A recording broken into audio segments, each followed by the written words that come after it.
સાકાલા મંદિરનો પ્રમુખ, સાકાલા મંદિર ટ્રસ્ટના પ્રમુખ એડવોકેટ જેડીયુ પઠાણ વર્ષો પહેલાં ચંદુભાઈના પિતાશ્રીએ પોપટભાઈએ 1960માં મિલકત ભાડે રાખેલી હતી. 1960માં ભાડે રાખી હતી. ત્યારથી તે ઉપયોગ કરતા હતા, પણ તે બાદ એ ઉપયોગ કરવાનો બંધ કરતા ચંદુભાઈ કોટેચાએ એક પણ પૈસો લીધા વગર સ્વેચ્છાએ પોતાના પરિવાર સાથે મસલત કરી અને અમને ફ્રીમાં પરત સોંપી દીધેલ છે. તે બદલ હું ચંદુભાઈ કોટેચા તથા તેના પરિવારનો ખૂબ ખૂબ આભાર માનું. ચંદુભાઈ કોટેચા, રહેવાસી ઉના. આ જગ્યા મારા પૂજ્ય પિતાશ્રી પોપટલાલ અર્જુનદાસ કોટેચાએ આશરે 55 વર્ષ પહેલાં ભાડેથી સકાલા મસ્જિદ પાસે રાખેલી, અને હું પણ આ જગ્યા ઉપર 43 વર્ષ સુધી બેઠો છું. ત્યાં મારો બિઝનેસ ચાલુ હતો ત્યારે, ને આ જગ્યા અમે સંભાળ્યા પછી, બેઠા પછી અમે ખૂબ જ આમાં સુખી થયા છીએ. આ જગ્યામાં અત્યારે હવે અમારે આ જગ્યાની જરૂરિયાત ન હોય. અમે મારા ભાઈઓ મનુભાઈ રાજકોટ રહે છે અને નાનો ભાઈ કૃષ્ણકાંતભાઈ, મોટા ભાઈ મનુભાઈ અને પરિવાર કોટેચા પરિવાર સાથે ચર્ચા કરતાં બધાનો મત એક પડ્યો કે ભાઈ આ જગ્યા ધર્મની છે અને આપણે આ જગ્યા એક પણ પૈસો લીધા વગર ટ્રસ્ટને સોંપી દેવાની છે. આ નિર્ણય ઉપર આવી અને અત્યારે વાત ન કરવી જોઈએ, પણ મારા રાજકીય ગુરુ અને અશ્વિનભાઈ આંદાને ગઢડા મેં ફોન કર્યો એટલે અશ્વિનભાઈએ મારી વાતને સમર્થન આપ્યું કે તમારો નિર્ણય છે એ સાચો છે અને તમે ટ્રસ્ટને સોંપી દો.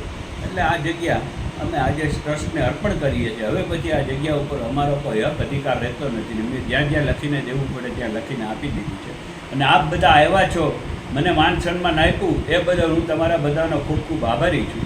અશ્વિન આંદાણી આજરોજ મુસ્લિમ સમાજના બધા આગેવાનો અને ચંદુભાઈ કોટેચા એકત્રિત થઈ અને એક વિવાદિત જગ્યા માટે એમનું જે સોલ્યુશન હતું એ ચંદુભાઈએ સામેથી જગ્યા સુપ્રત કરી. ખૂબ સરાહનીય કાર્ય છે અને એનું આખું ફેમિલી પહેલેથી જ ઉના શહેરના અને બધા સમાજના સાથે રહી અને કામ કરવાવાળું છે.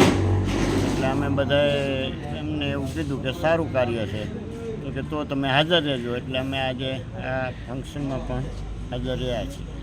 અશ્વિનભાઈ, કોમી એકતાનું ઉદાહરણ ચંદુભાઈએ પૂરું પાડ્યું છે, શું કહેશો? કોમી એકતા આપણે મનથી માનેલી છે કે આ કોમ છે, આ કોમ છે, એવું કશું હોતું જ નથી. એવું કશું હોતું જ નથી. આખા ગુજરાતમાં તાજિયા નહોતા નીકળ્યા આપણું ગોધરાકાંડ પછી. ગીર ગઢડામાં તાજિયા નીકળ્યા હતા અને હું જિલ્લા ભાજપના પ્રમુખ તરીકે ત્યાં ઊભો હતો. કલેક્ટરની મંજૂરી નથી આખા ગુજરાતમાં. એવું હોય જ નહીં. પણ હવે કોઈ મનમાં રાખે તો વાત જુદી છે, એવું હોતું નથી.